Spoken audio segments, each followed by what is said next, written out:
नमस्कार दोस्तों, एक बार फिर से स्वागत है आप सबका मेरे YouTube चैनल पे। तो दोस्तों, जब कभी जंगल में इन दो खूंखार जानवरों का जिक्र होता है तो आंखों के सामने इनके खतरनाक चेहरे अपने आप ही आ जाते हैं।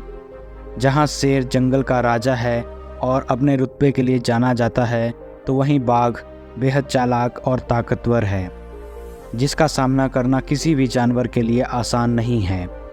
आप इन दोनों शिकारी जानवरों को अलग अलग तो शिकार करते देखा होगा, लेकिन क्या आपने कभी सोचा है कि अगर इन दोनों के बीच में लड़ाई हो जाए तो किसकी जीत होगी? क्या शेर बाघ को मार गिराएगा या बाघ शेर को ही पटकनी दे देगा? चलिए बात करते हैं इन दोनों के बारे में। सबसे पहले बात करते हैं जंगल के राजा शेर की। इसकी ताकत का अंदाज़ा तो हम सभी को है, क्योंकि वही शिकारी है जिसके सामने जंगल का हर जानवर थर थर काँपता है। शेर पैंथेरा वंश की 4 बड़ी बिल्लियों में से एक है और फेलिडे परिवार का सदस्य है। यह बाघ के बाद दूसरी सबसे बड़ी सजीव बिल्ली है।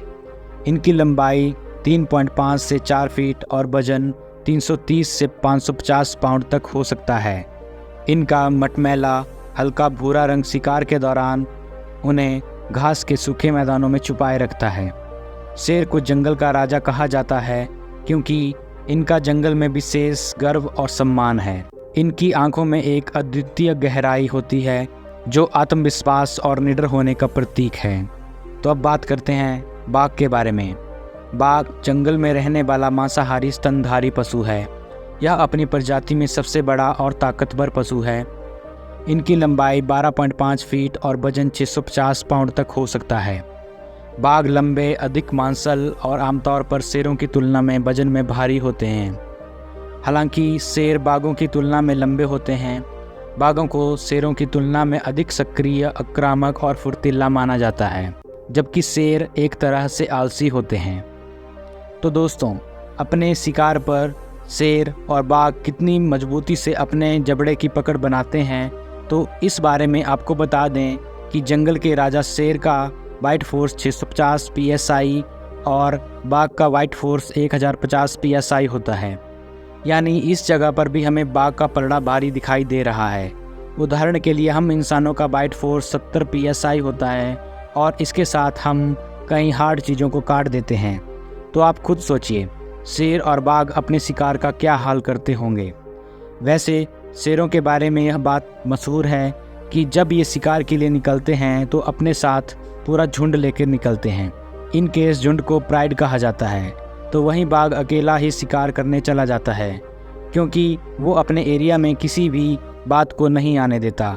साथ ही इसे अपनी ताकत का भी अंदाज़ा होता है और वो जानता है कि शिकार उससे बच नहीं पाएगा। बाघ की पंजे भी शेर की तुलना में कुछ बड़े होते हैं, जो उन्हें किसी शिकार पर अपनी पकड़ मजबूत करने में मदद करते हैं। यही नहीं, जहां कोई शेर 12 फीट ऊंचाई तक उछल सकता है, तो वहीं बाघ इस मामले में भी शेर से 2 कदम आगे हैं और वो करीब 15 फीट ऊंची छलांग लगाने में उस्ताद होता है। वैसे हमने यह भी सुना है और देखा है कि शेर अपने शिकार को बड़ी बेरहमी से मारता है और शिकार करने के लिए अपने दिमाग का बेहतरीन उपयोग करता है। लेकिन आपको यह बात हैरान कर सकती है कि शेर का दिमाग बाघ के दिमाग के मुकाबले छोटा होता है। यानी आप यह भी कह सकते हैं कि बाघ किसी भी शेर से अधिक बुद्धिमान होता है। अब अगर इन सब चीज़ों को एक साथ मिलाकर देखा जाए तो यह कहना गलत नहीं होगा कि बाघ का पलड़ा भारी है, लेकिन किसी जन के लिए केवल इतना ही जानना काफ़ी नहीं होता है। इसलिए हम भी कोई जल्दबाजी नहीं करते और इनके बारे में थोड़ी और जानकारी लेने के बाद ही इस फैसले पर पहुंचते हैं कि इन दोनों की लड़ाई में किसकी जीत होगी।